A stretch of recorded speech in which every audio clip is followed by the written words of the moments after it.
सरहद के उस पार पाकिस्तान से जब यह खबर आई कि अनावर उल हक पाकिस्तान के नए कार्यवाहक प्रधानमंत्री होंगे, तो मेरे जहन में यह सवाल आया कि यार पाकिस्तान भी हमारे साथ आजाद हुआ था, लेकिन बीते 77 सालों में आपको यह जानकर हैरानी होगी कि पाकिस्तान में एक भी प्रधानमंत्री अपने 5 साल का कार्यकाल नहीं पूरा कर पाया। एक भी प्रधानमंत्री। और किसी भी डेमोक्रेटिक कंट्री के लिए ये जो आंकड़े हैं ये परेशान करने वाले होने चाहिए। फिर जब इसमें थोड़ी और जानकारी हमने खोजने की, पढ़ने की, समझने की कोशिश की, तो पता लगा कि पाकिस्तान में अब तक वैसे 23 प्रधानमंत्री हो चुके हैं और उन 23 में एक ने भी 5 साल पूरा नहीं किया। पाकिस्तान में 7 कार्यवाहक प्रधानमंत्री हो चुके हैं और एक अंतरिम प्रधानमंत्री जो है वो भी पाकिस्तान को मिल चुका है। लेकिन इसके बावजूद एक भी प्राइम मिनिस्टर का 5 साल पूरा न कर पाना अपने आप में एक बहुत खराब आंकड़ा है। 1947 14 अगस्त को पाकिस्तान भी वहां से आजाद होता है इंडिया से, और उसके बाद से ही यह कार्यकाल शुरू होता है।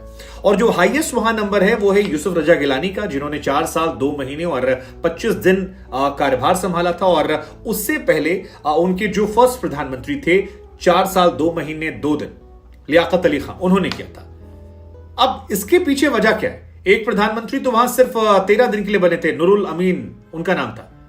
यह अपने आप में एक परेशान करने वाला आंकड़ा है। और फिर वैसे 13 दिन की सरकार हो या 1 दिन की सरकार हो, ऐसी कहानियां इंडिया में भी आई हैं। अटल बिहारी वाजपेयी साहब बने थे, लेकिन हमारे इंडिया में फिर भी प्रधानमंत्रियों ने कार्यकाल पूरे किए। जैसे पंडित जी नेहरू जी आए थे शुरुआती दौर में, लंबे दौर तक वो प्रधानमंत्री रहे। फिर इंदिरा जी आई, उन्होंने भी अपने आप को रिपीट किया।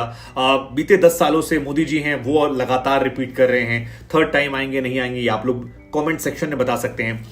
लेकिन पाकिस्तान के अंदर ये इतिहास नहीं दोहराता है और शहबाज शरीफ वहां से एक बार फिर गए। खबर ये भी आ रही है कि शायद नवाज शरीफ जो हैं वो एक बार फिर प्रधानमंत्री बन जाएं। इमरान खान जब आए थे तो बहुत सारे लोगों की एक्सपेक्टेशन थी कि शायद इमरान उस रिकॉर्ड को तोड़ेंगे जो पाकिस्तान में ना चाहते हुए बन गया है।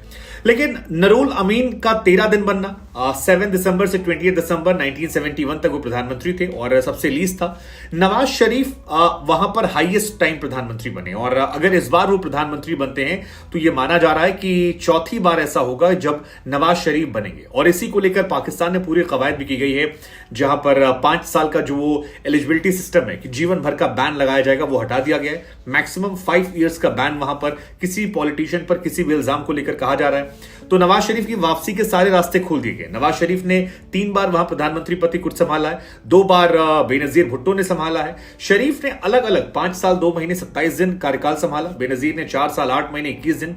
लेकिन ओवरऑल कोई नहीं रहा। और 26 साल तो ये मतलब 26 साल आप सोचिए, एक देश जो डेमोक्रेटिक देश की बात कर रहा है। हालांकि आपको बता दें कि 15 अगस्त को हम एक वीडियो भी लेकर आ रहे हैं जिसमें आपको हम बताएंगे कि इंडिया और पाकिस्तान जो है उनकी शुरुआत कहां से होती है। जब बंटवारा होता है तब दोनों मुल्कों को क्या क्या मिलता है, और उस मुल्कों के बाद कई सारे ऐसे डेटा हैं जब पाकिस्तान हमसे आगे था, फिर हम पाकिस्तान से आगे, और आज दोनों देश कहां पर खड़े हैं। उसमें लफाजी नहीं होगी, उसमें फर्जीवाड़ा नहीं होगा, उसमें पैट्रियोटिक एजेंडा हम नहीं डालेंगे, उसमें फैक्चुअली बात करेंगे वर्ल्ड बैंक के डेटा के हिसाब से और दुनिया भर के हिसाब से। सो वो वीडियो में आपको दिखाएंगे, उसमें कई सारे पॉइंटर्स हैं कि पाकिस्तान बनने के बाद क्या क्या पाकिस्तान हो गया, क्या हमारे पास है, क्या कंडीशंस थी। लेकिन ये डेटा मुझे हैरान करता है कि 26 साल में पाकिस्तान में प्रधानमंत्री नहीं रहा। 26 साल 23 महीने पोस्ट खाली रही और जिया उल हक वहां पर थे, 13 साल तक उन्हीं के महीने में रहा।